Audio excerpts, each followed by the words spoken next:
مخلوق سے ایسا معاملہ کرو جو ان سے اپنے حق میں پسند کرتے ہو۔ عابد کو کھانا کھلانا عبادت میں مدد کرنا ہے اور فاسق کو کھانا کھلانا فسق میں مدد کرتا ہے۔ اپنے معاملات سے ہوشیار اور چوکنا رہنا اور سوچ سمجھ کر کام کرنا سعادت کی کنجی ہے۔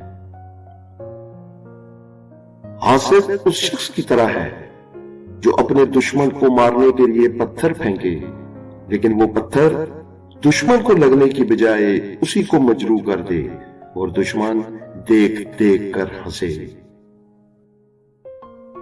جس محفل میں جا کر خلاف شرع امور معلوم ہو اور منع نہ کر سکتا ہو، وہاں سے چلے آنا واجب ہے۔ سب سے بڑی دولت زبان ذاکر، دل شاکر اور زن فرما بردار ہے۔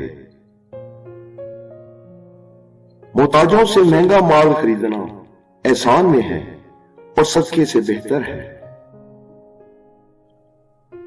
خوراک بھوک سے کم کھاؤ تاکہ قوت عبادت اور صحت میسر آئے۔ زیادہ کھائے گا تو خواہش نفس کے لیے ہو جائے گا، کیونکہ عبادت سے غافل ہوگا اور یہی نفس کی خواہش ہے۔ عورت میں ایک کمزوری ہے جس کا علاج تحمل ہے۔ اسے رنج نہ دینا چاہیے بلکہ اس کا رنج سہنا چاہیے۔ عورت کی بد اخلاقی پر صبر کرنا، اس کی ضروریات پوری کرنا اور راہ شرع پر اس کو قائم رکھنا بہتر عبادت ہے۔ اگر تو اس قدر نماز پڑھے کہ پشت خم ہو جائے اور اس قدر روزے رکھے کہ بدن حلال بن جائے، ہرگز فائدہ نہ پائے گا تا وقت کے مال حرام سے پرہیز نہ کرے گا۔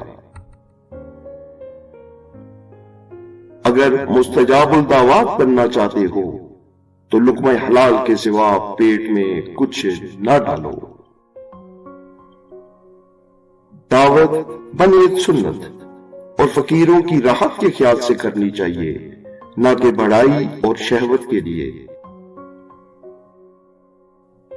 جو شخص حرام کھاتا ہے اس کے تمام اعضاء گناہ میں پڑ جاتے ہیں۔